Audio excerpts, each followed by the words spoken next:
Salve, salve galera! Agora vamos falar sobre concordância verbal e nominal, beleza? Mas nesta aula de hoje não vai ser uma aula muito longa, porque eu quero falar sobre algumas considerações, algumas coisas importantes relacionadas à concordância. Primeira delas, cai sempre em prova. Então, tipo assim, ou você estuda concordância ou você estuda concordância. Você não tem opção, porque toda banca trabalha concordância, seja verbal, seja nominal. Agora, segunda coisa importante, se eu tivesse que, por exemplo, aos 45 do segundo tempo, alguém me pergunta assim, Pestana, o que eu estudo de concordância? Eu diria para você, cara, é complicado dizer isso, mas se eu tivesse que escolher, a concordância verbal cai muito mais em prova do que a concordância nominal. Muito mais, infinitamente mais. Concordância verbal do que concordância nominal. Então eu diria isso para você. Terceiro ponto. Se você me pergunta assim, Pestana, tudo bem, mas dentro de concordância verbal, o que seria mais importante? É aí que tá. Eu vou falar na aula de hoje algumas coisas importantes relacionadas à concordância verbal. Beleza? Que eu considero relevantes, obviamente. Que você assim deve saber, precisa estudar, não pode garotear. Tranquilidade? Vou falar hoje sobre concordância verbal e nominal, conceitos básicos para a gente entender o que é a concordância. Tá safo? Belezinha? Tranquilo? Olho na tela, vamos lá. Concordância verbal. A concordância verbal se dá quando o verbo concorda com o sujeito. Concorda como, Pestana? Concorda em número e pessoa. Em outras palavras, se o sujeito estiver no plural, o verbo terá de estar no plural. Se o sujeito estiver no singular, o verbo estará no singular.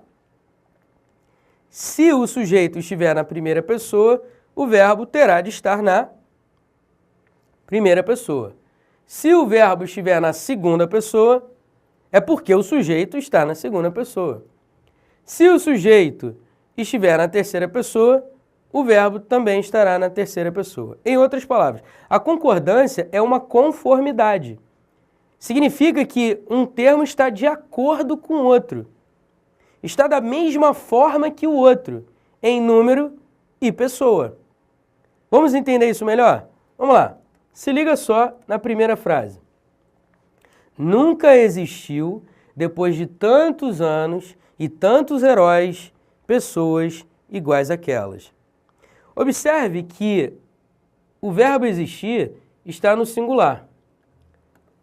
Só que o sujeito do verbo existir apresenta um núcleo no plural. Portanto, raciocina comigo. Se o verbo está no singular e o núcleo do sujeito está no plural, isso significa dizer o quê? Significa dizer que houve um erro de concordância. A frase deveria ser como então, Pestana?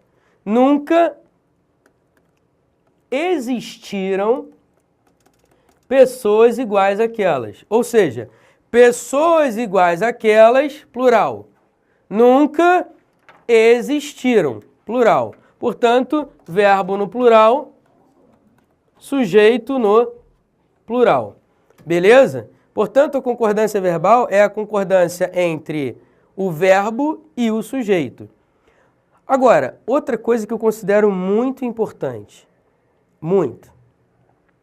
Note que na primeira frase, o sujeito veio depois do verbo. Percebeu? Primeiro veio o verbo e depois veio o sujeito. Por que eu estou dando destaque a essa informação? Porque normalmente, quando o sujeito vem antes do verbo, fica mais fácil identificar o sujeito.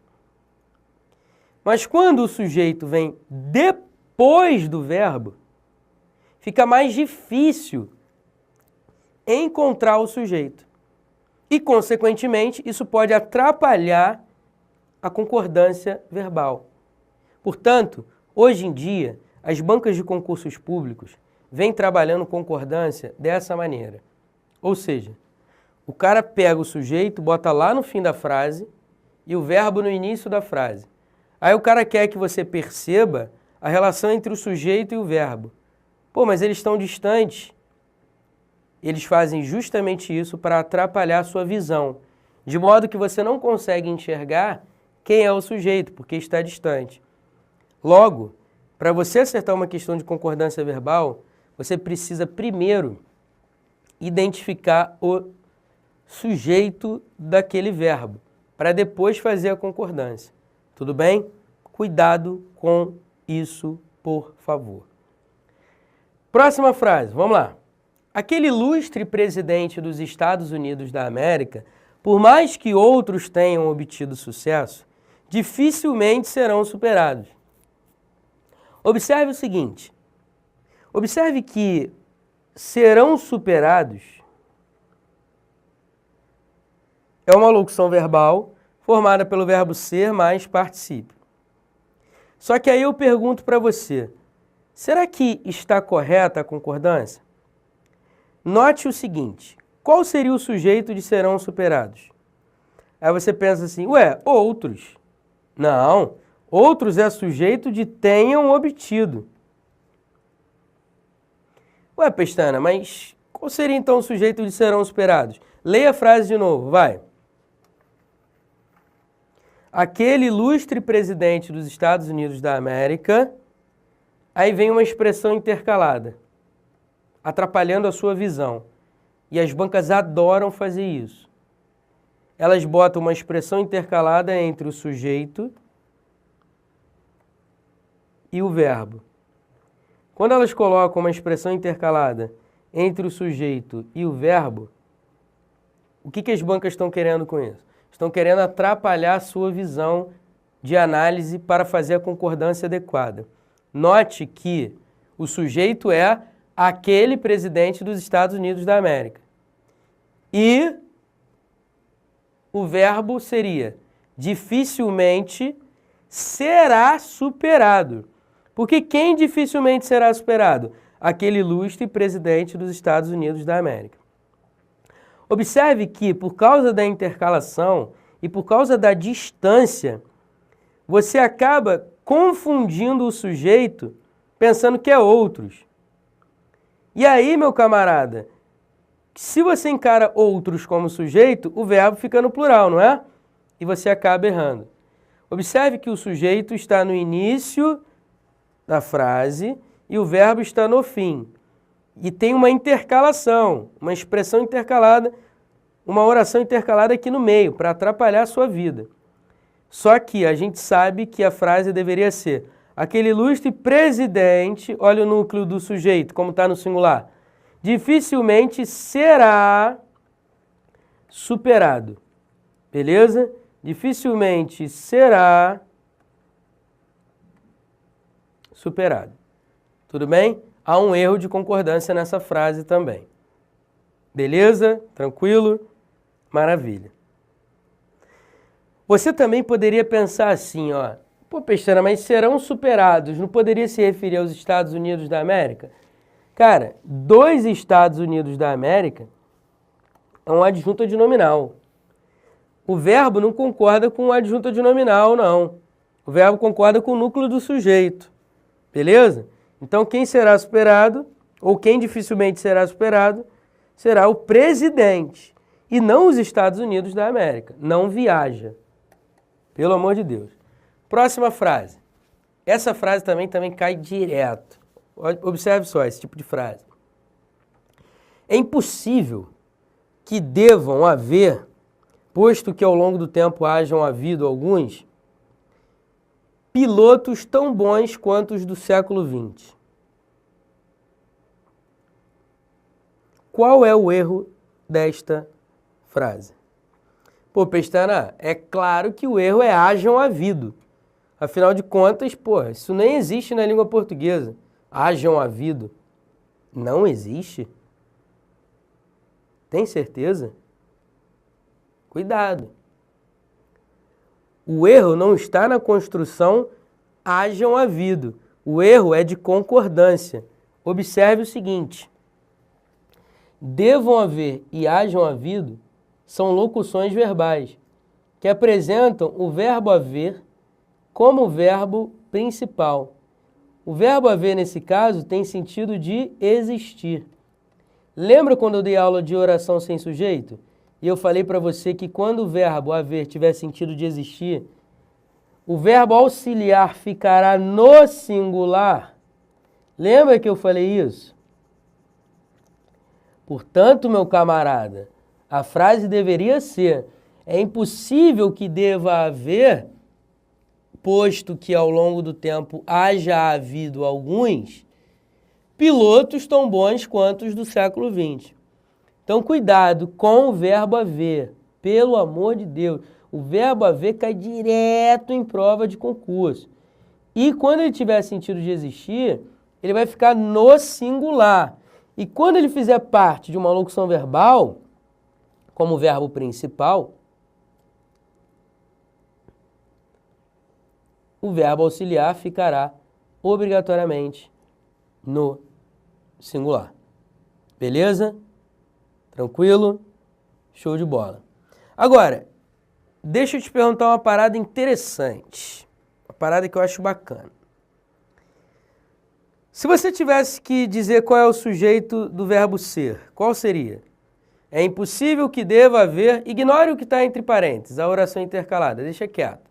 É impossível que deva haver pilotos tão bons quanto os do século XX. Qual seria o sujeito do verbo ser? Ah, Pestana, isso é mole, pô.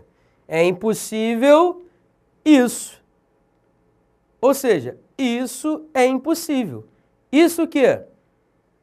Que deva haver pilotos tão bons quanto os do século XX é impossível. Isso, garoto. Lembrou, né? Então, toda vez que você tiver uma oração subordinada, substantiva, subjetiva, ou seja, um sujeito em forma de oração, esse sujeito em forma de oração levará sempre o verbo dele à terceira pessoa do singular. Eu vou falar disso mais para frente, mas eu estou me antecipando por encontrar muito isso em prova de concurso público. Beleza? Fica ligado, portanto, no que eu acabei de dizer. Revise esta aula de hoje, principalmente esta parte que eu acabei de falar, porque isso cai muito em prova. Por favor, vai por mim. Próximo slide, vamos lá. Vou falar um pouquinho de concordância nominal. A concordância nominal se dá entre o nome e o substantivo. Entre o nome e o artigo, numeral, o adjetivo ou pronome. Vamos entender isso? Vamos lá. Se o substantivo estiver no masculino, o artigo estará no masculino. Se o substantivo estiver no masculino, o numeral estará no masculino. Se o substantivo estiver no masculino, o adjetivo estará no masculino. Se o pronome estiver no masculino, é porque o substantivo estará no masculino também. Se o substantivo estiver no feminino, o artigo, o numeral, o adjetivo e o pronome estarão no feminino. Se o substantivo estiver no singular, o artigo, o numeral, o adjetivo e o pronome estarão no singular. Se o substantivo estiver no plural, o artigo, o numeral, o adjetivo e o pronome estarão no plural. Em outras palavras, o que é a concordância nominal? A concordância nominal é a concordância entre o artigo e o substantivo, entre o numeral e o substantivo, entre o pronome e o substantivo, entre o adjetivo e o substantivo.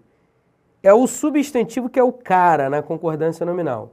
Ou seja, se o substantivo estiver no masculino ou no feminino, os termos periféricos estarão no masculino. Se o substantivo estiver no feminino, os termos periféricos estarão no feminino. Se o substantivo estiver no singular ou no plural, os termos periféricos também estarão no singular e no plural. Exemplo. Vamos pegar um substantivo aqui simples. Sei lá, carro. Como é que fica o artigo? O carro. Numeral. Primeiro carro. Adjetivo. Carro bonito. Caro. Carro caro. Pronome. Carro, sei lá, Carro. Meu carro. Pronto.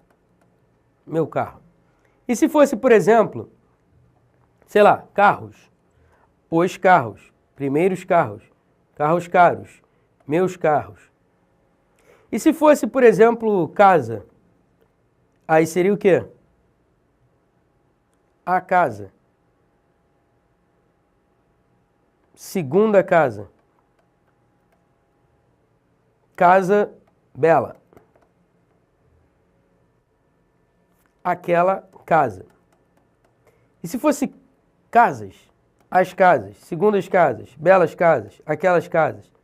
Em outras palavras, meu nobre, se o substantivo estiver no masculino ou no feminino, no singular ou no plural, os termos periféricos concordarão em gênero e número com o substantivo. Beleza? Portanto, concordância nominal é a concordância entre o artigo, numeral, o adjetivo e ou o pronome com o substantivo.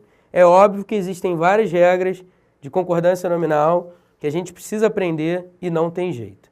Eu vou parar aqui, apesar de ter pouco tempo essa aula, mas é porque eu quero que você revise esta aula antes de entrar na próxima aula. Por isso que ela é curtinha. Na aula que vem, a gente vai definitivamente entrar em concordância verbal, a partir de concordância para o sujeito simples. Olha para mim rapidinho. Vamos parar por aqui. Na aula que vem, a gente entra em concordância verbal propriamente dita. Em concordância para o sujeito simples. Beleza? Revise esta aula de hoje, tudo bem? Beleza? Brasil, daqui a pouco a gente volta.